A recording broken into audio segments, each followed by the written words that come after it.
Hey guys, welcome back to The Joy of Wrenching. My name is Les and I'm your friendly neighborhood mechanic. And today in the shop we've got this beautiful 2011 Chevy Tahoe. It's four-wheel drive, and when we're driving around we're hearing a kind of a rumbling sound coming from the front wheel area somewhere. And if you know, you know. That means it's got a bad wheel bearing. And I want to show you how I know it's got a bad wheel bearing, and then how to replace it the quick and easy way. So come along and let's get into it.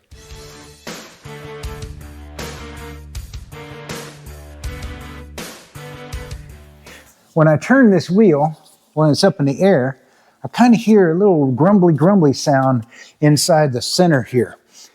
But you might hear that grumbly sound or roaring or whatever noise you want to call it while you're driving along, especially when you get up to say 40, 50 miles an hour, and it gets louder as you go faster.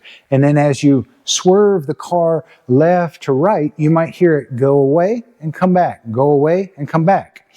And you might even say, I know that it's that front right, or I know that it's that front left. And then when you get it in the air and you start inspecting the bearings like I'm going to show you here how to do in a second, you'll find that it's not the one you thought it was, as we found in this case. So cruising down the road, I swore that I heard the noise coming from the front left or driver's side front. And when I got it up in the air and started looking at these bearings, that one is tight and quiet as can be. But this one on the passenger side, look at this, guys. You can grab it, you can turn it, and sometimes you'll hear that grumbly sound inside of the bearing here in the middle, but sometimes you won't hear it. The other ways you can test for that bearing is grab your tire at 3 and 9 and wiggle it like this. And if there's any play, like I'm showing here, that can either be a bad bearing or come around this back side and I'll show you something. Grabbing that tire at 3 and 9, wiggling it, it can be the bad bearing, which is right here in the middle, or it can be a bad tie rod or steering linkage, okay? So let's look right here in the steering linkage to see if it moves when I wiggle this tire, or over here at the wheel bearing to see if it's moving when I wiggle this tire. So here I am wiggling the tire. No movement here in the steering tie rod or linkage, but lots of movement right there in that center hub, okay? Likewise, you can also test not only in the 3 and 9 position, but in the 12 and 6 position. Watch this. You hear that? Look at how much play is in this wheel when I wiggle it that way. This can either be a bad wheel bearing, or come along again to the back side. Let me show you. It can either be a bad wheel bearing, again, which is right here in the center, or it can be these ball joints, the upper and lower ball joints. So let me move this wheel again, and you look at these ball joints and look at that center wheel hub. So where's all that movement? It's not in the ball joints, it's in that wheel hub. So that's how we know that we've got a bad wheel bearing here. Now, before I remove this wheel and get too deep into removing and replacing our wheel bearing, there's one more thing that can cause that looseness, and I wanted to show you guys that. So this is your nut that holds the axle into the center of this, which is your wheel bearing.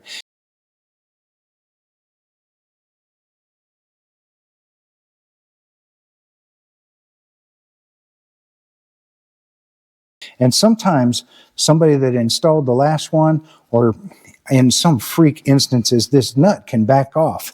And if there's a little bit of play between this washer back here and the wheel hub, when you move the wheel, you'll see that there's a gap back there. That's not going on here, but I wanted to show you guys to check for that, because if that nut's just loose, then you're going to feel that looseness, and it doesn't mean necessarily that there's a problem with your wheel bearing. So I wanted to save you that problem, save you the trouble of changing a wheel bearing that's not actually bad. All right, so let's get into it. First thing we need to do is remove our caliper with brake pads and everything left in it. Again, this is the joy of wrenching. So we're going to keep the joy in things by doing it as quickly, easily, and with as little removal as necessary. So let's get this caliper out of the way. So what you can do is just turn your wheel just like that. And you want to get yourself a big screwdriver and stick it in here and put it in this hole and put the end of the screwdriver on the front of the rotor, the brake rotor. Once you grab the front of that rotor, you want to pry forward or outward and then do the same through this other hole right here. Just pry forward a little bit, and all you're doing is you're creating a little bit, you're compressing these pistons and pushing them back in so that the brake pads spread apart just a little bit. The reason why we do this is so that this brake caliper will slide off of the rotor easily, and then when we put it all back together, slide back on very easily. Now we're going to go ahead and remove our rotor, so put on your hearing protection. Let me help my lovely assistant here with hers. There you go. All right. Because it's going to get a little loud. I'm going to use an impact and come back here, take a look. We've got 2 bolts that hold our caliper on. Right here. Come on down here and get a good view. We're going to have to take these 2 bolts off. Those are 18s. So I'm going to put my impact on. Buzz those suckers out. Notice that they have this yellow Loctite on it. Anytime you remove a fastener and you see Loctite, that means you need to put some back on it when you put it back together. We'll go ahead and put this bolt over here so I don't lose it. And then I'm going to get a hanger real quick because we're going to remove this caliper and we're going to have to hang it up somewhere to keep it safe and so it's not dangling from our brake hose here. All right, let me get this ready. And it's time to remove this upper 18 millimeter. Just like so. There goes that bolt. Now notice I'm keeping my hand on it because if I don't, it might, because I've loosened it up, it might just want to slide right off and fall on the ground or hit you or something. So there we go. We'll take this off. We'll put our hanger here and just find a nice safe place to hang this up out of the way, just like that. So I've got my caliper off. I just put a hanger through here and I'm just hanging it up here on something sturdy so that we don't pull or causing problems with our brake hose. All right, so that really frees up the space in the back. Now we need to free up the front. And so I'm going to turn it again and we're going to remove our outer tie rod here. And it's held on by a nut right down here. Now that the caliper is out of the way, we're going to go ahead and remove our outer tie rod end. It's held on with this nut right here. This is a 21 millimeter. Just buzz it. Again, using the impact makes these sort of things really easy. If you try to turn that thing by hand, sometimes it'll spin inside of here. And it can be a little bit hard to get off. But if that happens, you can always hold this hex portion while you turn the nut. But I like to use the impact just so I don't have to deal with it spinning. Once this nut is removed, see if it's loose. If it's not, we want to strike the knuckle with a big hammer a few times, and that'll shock it loose. Just like that, and then we can tap it on the bottom, and once it's loose, it'll just freely move. And it's a good idea just to take the nut that you removed from it and put it on that stud, just for safekeeping. And this can just hang out here. It'll be out of our way. Okay, so we have our tie rod removed. We've got our brake caliper removed. The next thing we want to do is get this rotor out of the way. And on these, the rotor is held in place with a T30 Torx screw. So don't just go banging on this thing thinking, oh man, it's stuck. Don't forget to remove that screw. Now that screw, if it's been in there any time, is going to kind of get stuck in there. And so one of the things I like to do before I get to trying to remove it is shock it a little bit. And I've got a little brass punch here, and I'm going to just tap that. Give it a few love taps, and the brass won't hurt that screw and booger up the threads or the star pattern where the Torx will fit. And that shock will release any kind of corrosion or whatever's in there and get you a T30. And you can do it either on the impact like I'm doing or any other way. And of course, it's going to fight me, so I'm going to give it a few more shocks. If it's a little bit finicky like this one, you may have to hold the hub from turning and get yourself a wrench to break it loose with your T30 bit like I did. Now we can remove our rotor and set it aside. Now that we've got everything off and the rotor and everything off of this bearing, oftentimes once you've removed everything, you'll get to hear it much, much better. I don't know if it's going to come through in this audio or not, but you can hear that grumbling inside of that bearing much better once it's freed up of the weight of the wheel and everything else. Okay, now that our rotor is out of the way, we can go ahead and remove this center nut that's holding the axle into our wheel bearing. This is a 36 millimeter, and you're going to need an impact for this because it's typically held in there pretty good.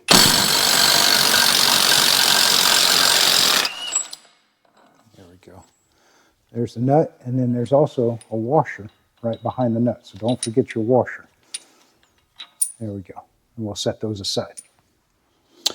Okay, once you get that nut off of there, you'll see that your axle should be able to freely move in and out of the center of your wheel hub. If it's not, you can bang on this end right here, either put a punch inside of this little divot, or you can screw the nut back on until it's flush with the threads and give it a few love taps with a hammer to push on it until it's free, just like that. And if you need to, or if you want to, you can spray a little bit of lubricant of some kind, WD or some magic wrench or liquid wrench or whatever, inside of these splines so that once it starts moving, it'll move even better. Axle nut is out of the way. Next thing we need to do is free up this analog braking system, or ABS, wiring right here. You see it's held in place on a couple of little holders here and there. You'll have to get me another light. But we're going to pry these things out, and then you want to unplug it. This one's already loose up here, but it typically sits right inside of this. You just pull that out, and then to get these apart, you just push with your finger on this portion right back here and pull it apart. Just push, pull, and there we go. So this is freed up, and we're going to undo it with a little panel tool, trim tool. Get up underneath there, pry these little locks out like so. There we go. And there's another one right here. And you can either use the trim tool to pry it out, and it's okay if you break it because a lot of the new wiring will come with these already installed. My goodness, this one is being really finicky. You can cut it if you want to. Not the wire, but this little Christmas tree thing. You see, I had to pry that sucker out of there. You can sometimes get lucky and just push these little tabs in from the back and pull it out of its home here. And I'll show you how it goes back together in a second. So now our ABS wiring is free and clear, and we have our axle loose in our wheel hub here. And so all we have to do now is unbolt our wheel hub and pull it off the front of the axle. That axle will stay in place. And this is where the way that I'm showing you is easier, faster, and will keep that joy and wrenching a whole lot better. A lot of the instructional videos that you'll see online will say, hey, you need to remove this upper ball joint right here. You need to take off this nut, pry this out of here, and then swing the knuckle forward to get the axle out.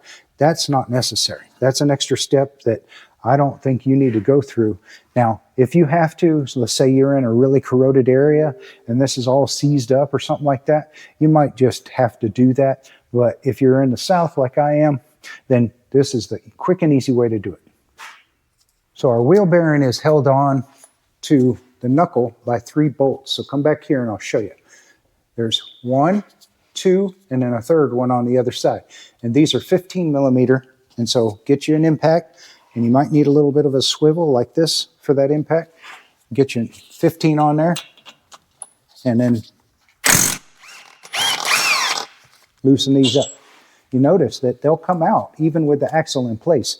But sometimes this axle is a little bit larger diameter, and so once you've freed it up like we have by removing that nut on the end of the axle, you can push this back, and it gives you just a little bit more room to get a socket onto some of these. All right, let's get these other 2 loose. Just do that top one right there. Again, stick your 15 millimeter in there, and if you need to, just move your axle back just a hair so that you can Make sure that you're seated on there nicely with your socket. Oop.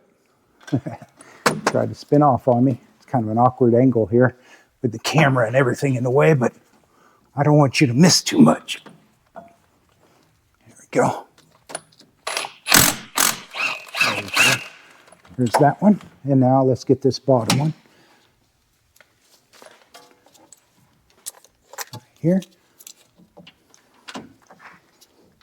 Let me get this tie rod out of our way. There we go. There we are.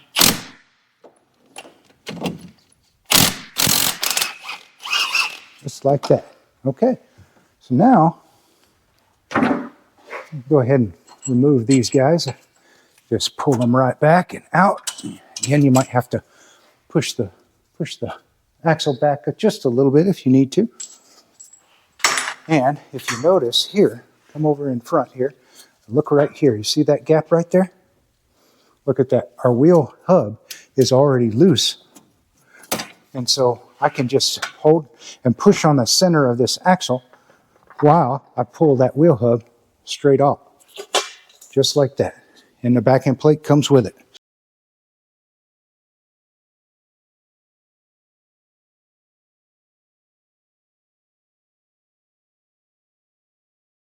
So there is our bad wheel bearing and hub assembly.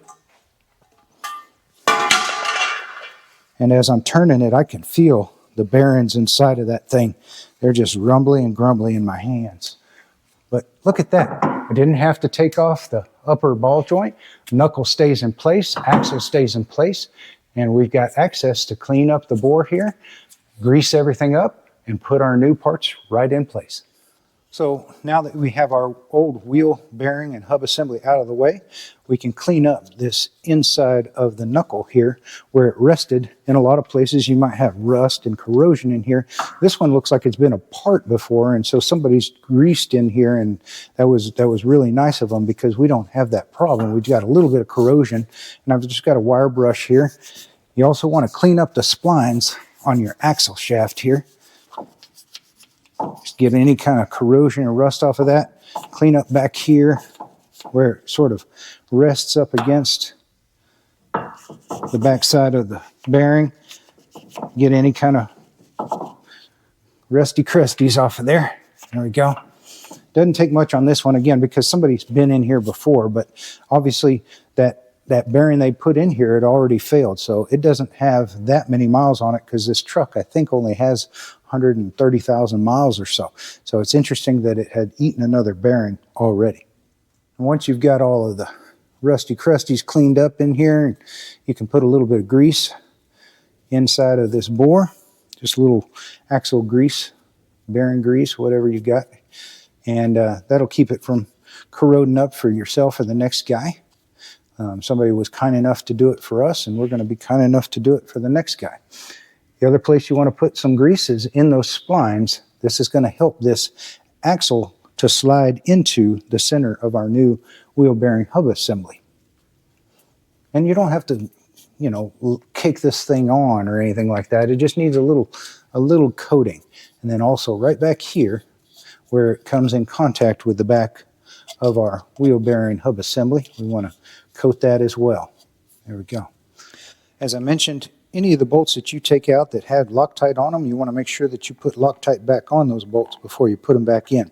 And on any suspension or brake parts, I like to put Loctite on those things just as a matter of course. Okay, so here's our new wheel bearing and hub assembly. Here's the one that we took out.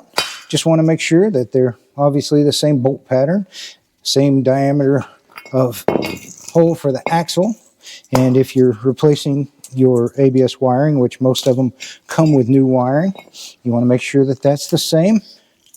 Check those connectors, make sure those are the same connectors on the back. Also, bolt pattern back here that holds it onto the knuckle. And then the other thing I like to do with a new one is feel it. You'll know a bad one when you feel one. This one's nice and tight and goes very smoothly and very quietly. So this is ready to go on. Okay, so it's time to put our new wheel bearing and hub assembly in place. And so you just take your old back end plate, just the way that you took it off, and it goes on here like this. Okay, this little notch, this cutout, has to be facing towards the front of the vehicle, and this little doohickey also facing towards the front of the vehicle. And it's kind of got a concave shape. This is your back side. This side will be your front side. The one facing out has these little notches that are kicked out like this. And so you just take your wheel bearing hub assembly, slide it into the middle so that your wires can pass through that little cutout, line it up just like so, slip it over the snout of our axle, and you'll feel the splines of the axle start to engage with the splines in the side of this center of this wheel hub.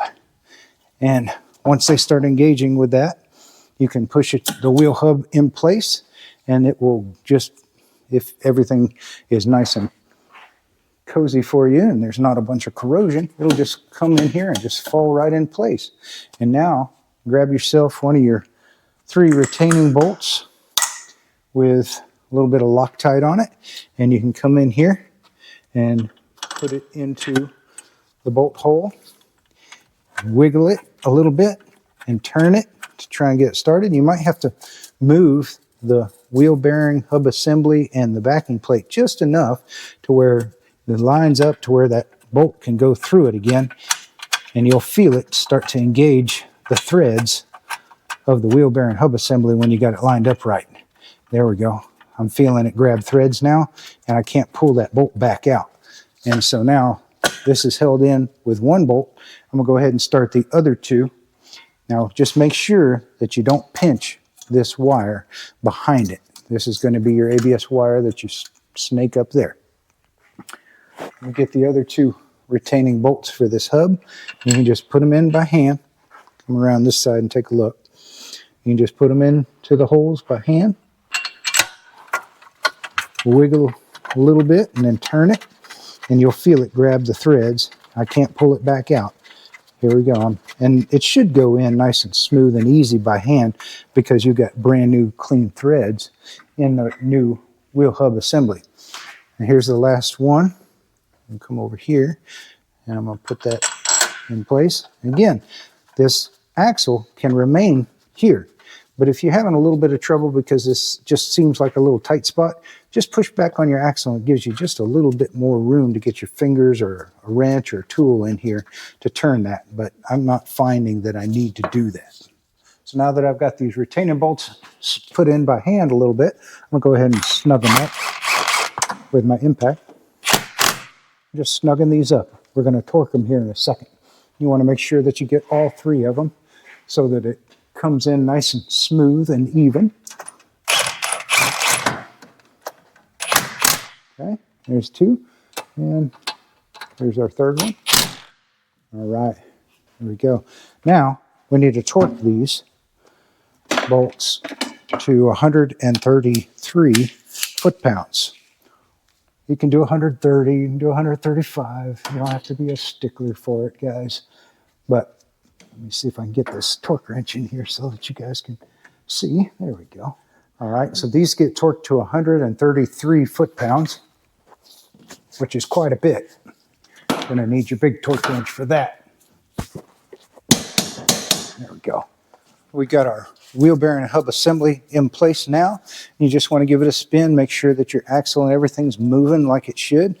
This axle will be in place, obviously where it should be.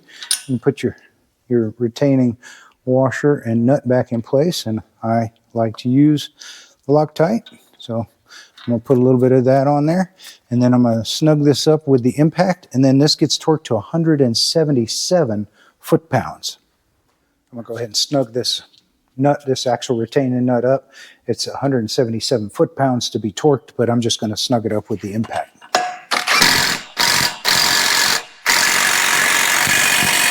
And it'll stop turning. You'll know when it's tight. Everything turning nice and smooth. Good. Okay, now let's go ahead and reconnect our tie rod end here. So we'll take the nut off, stick it back through the hole, put her down, put our nut back in place, and as is my custom, I'm going to put a little bit of Loctite on this.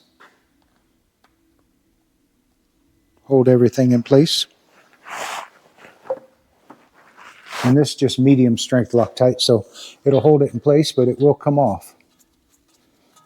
And then this gets tightened down. It's a 21 millimeter. And this is tightened to 130 foot-pounds as well. Might need to hold down while you snug that thing up. If you hold it down with some pressure, it'll keep this stud from spinning. But if it just keeps spinning on you, remember you can always hold this portion while you turn that nut to tighten it. Okay, the next thing we want to do is reconnect our ABS wiring. And again, the new wiring comes with new clips, so you just push them back into the places where they were held before. And these are the same type as the OEM one was, so it'll just go right into those holders. And then we want to reconnect the connector itself, and it just pushes and you'll get that satisfying click when it connects. And then there's a couple of little holes up here. Let me see if I can show you. Right in here, a couple of little holes you want to line up and push this final connector into. I see that. Come on. Go in there. There we go. There we go. You'll see the little Christmas trees come down in there. Now, that's nice and safe and out of the way.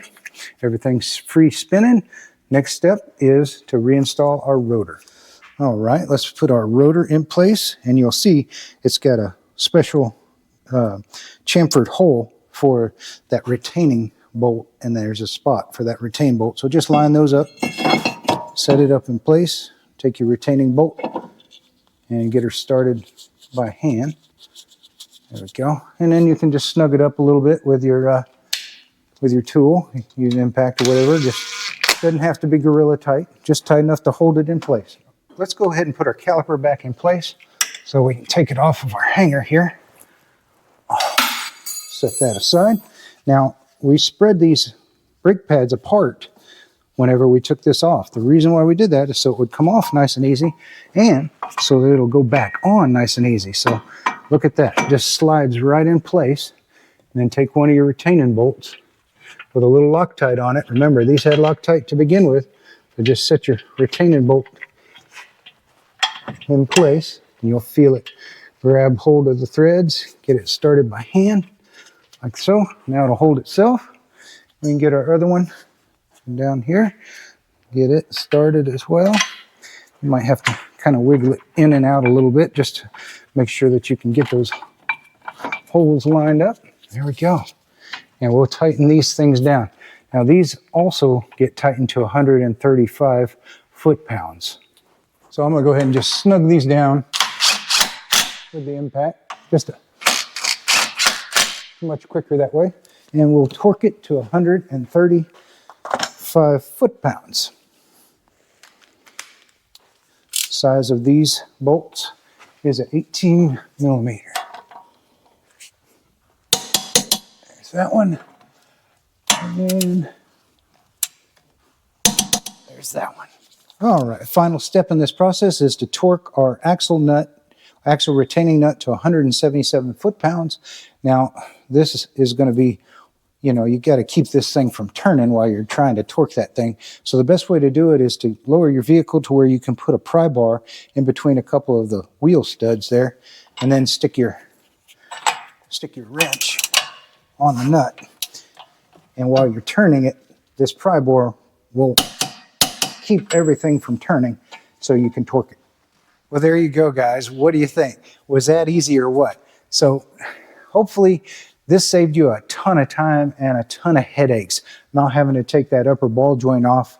Now, only thing left here, put the wheels back on, torque those in place, and get out there and enjoy a quiet ride again. Thank you guys for tuning in today. I appreciate y'all. Hopefully you learned something. Hopefully I saved you a bunch of time, bunch of money. I'll have links in the description to all of the different parts and tools that I used that are pertinent. And I hope to see you guys again here on The Joy of Wrenching. Y'all have a wonderful day. God bless.